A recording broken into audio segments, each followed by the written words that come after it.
What up, y'all? It's Season Love, SZNLUV, that's who I be, and welcome to another episode of the Money Healing Monologues. Over here at the Money Healing Monologues, I like to open up a space to speak about the development of Black wealth, health, and excellence. So join me every single Monday where I like to reiterate, reteach, and dissect some shit that I just think us as a Black community should speak about. And of course, the purpose of this is to open up a conversation. So please feel free to comment down below. Let me know your thoughts.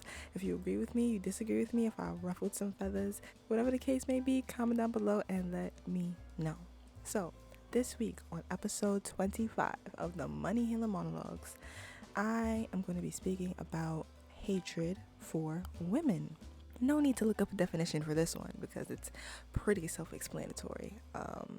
But I wanted to speak about us as, I guess we can allow this to trickle for the entire nation, like America, like the world as a whole, like where it's come from. Like women have just been suppressed for a very, very, very, very, very, very, very long time.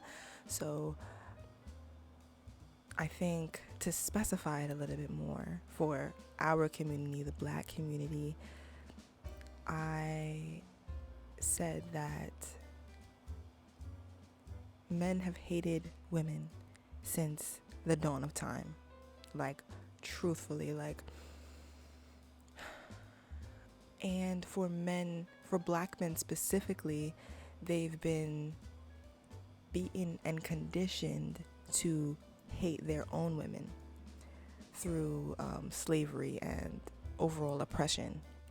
And in bringing me into my what, I asked, what do we do? You do me dirt. What did I do? And my answer to that was be magical. Black women specifically are magic. We are essence. We are God.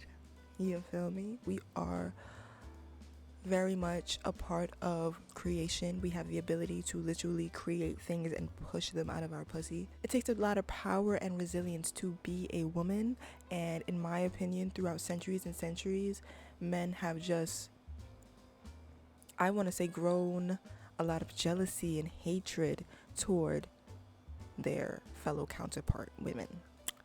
And then I also said, to my question, what did we do? I also said, be less physically strong.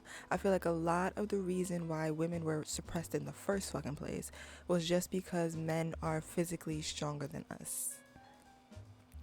I think if women were built different, built like crazy, men would not have had a chance. They wouldn't have stood a chance. And we're smart and intellectual and intuitive. Oh my goodness, we would have had them shaking and fucking rolling. Moving me into my where, I asked, where do we see discrimination today? Number one, I said the workforce.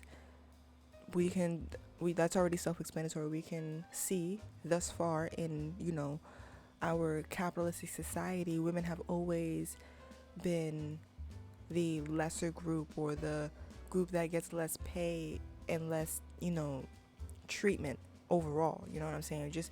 Women have just been treated badly. You feel me? Disgustingly. And you can search up the evidence for yourself all over social media and the internet to really see the years and years of oppression women have went through in the workforce specifically. Another place we see discrimination is in societal norms. A lot of things that we idolize and see and come to know as normal is rooted in misogyny. It's dead rooted in patriarchal, disgusting, deep-rooted misogyny.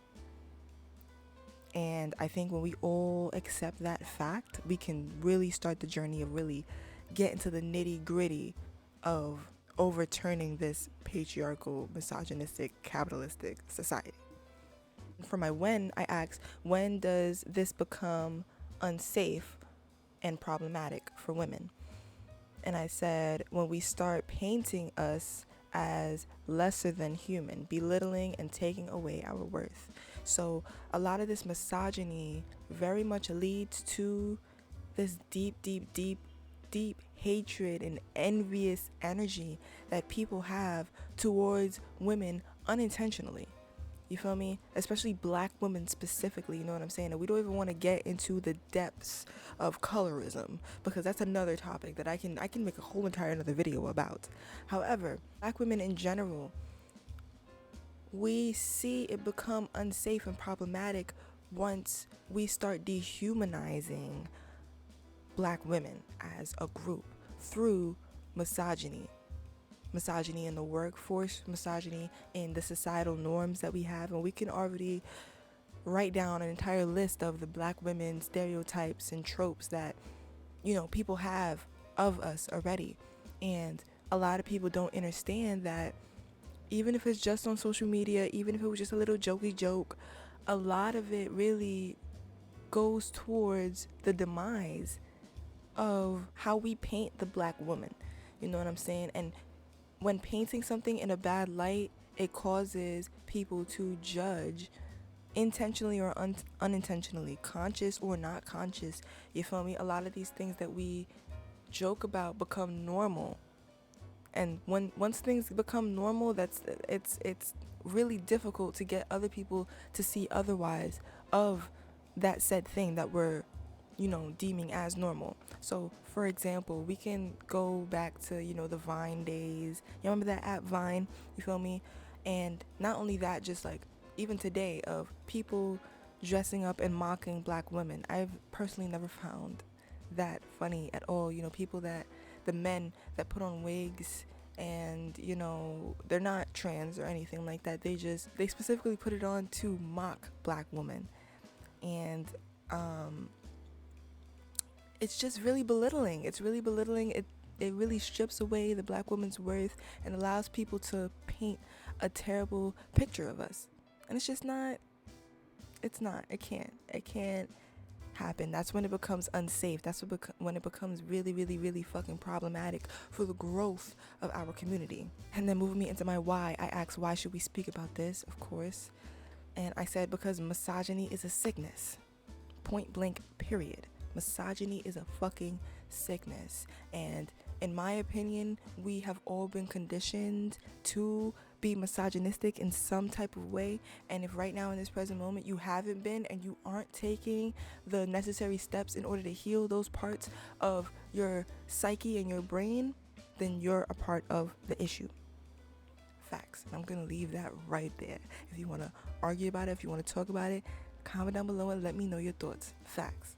And then my how, that is a question that will be in the description box if you're listening in on YouTube, and in the question box if you're listening in on Spotify, Anchor, or Apple Podcast. I asked, how has misogyny affected your life? Now, you can answer this whether you are a man, a woman, they, them, whatever you identify as. You can definitely answer this question, because I think that misogyny literally affects everybody. So for me, misogyny has definitely in the past stripped away a really, really big chunk of confidence when it came to my naturally liberated nature. You feel me?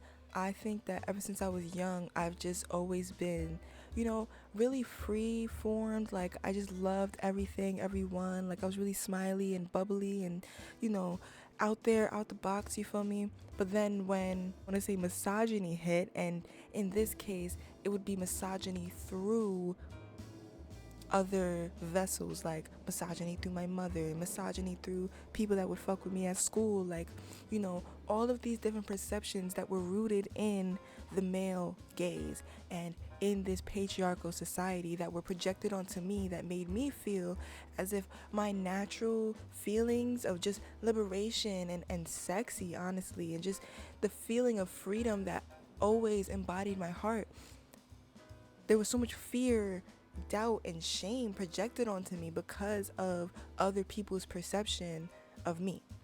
Does that make sense? You feel me? So because other people's perceptions are rooted in misogyny, I would be belittled because of that. I would be shamed because of that. You feel me? Which allowed me to build up a lot of blockages in my sacral chakra pertaining to my art. Facts. And ever since I've just released that and started really embodying my true feelings of love and happiness and grace and everything that I come to know of myself today, it's been so much more freeing. I feel so much more alive. I feel so much more present with myself and comfortable with myself as well, because that's the only thing that I really craved when I was younger, was just to be comfortable with myself, be comfortable with being me without people judging me. And then those judgments be rooted in this capitalistic, misogynistic, patriarchal society. Come on now. It's a 666 cycle that we live in, and I'm just here to be the glitch in the matrix to really stop that shit. Deadass. On that note, thank you guys for tuning in to this episode of the Money Healing Monologues. I'm really grateful for you to be here. Thank you so much for stopping by and listening to my little opinion or whatever. Let me know your thoughts down below. Don't forget to like this episode, subscribe to the podcast, you feel me? And I'm gonna see you guys in the next one, alright?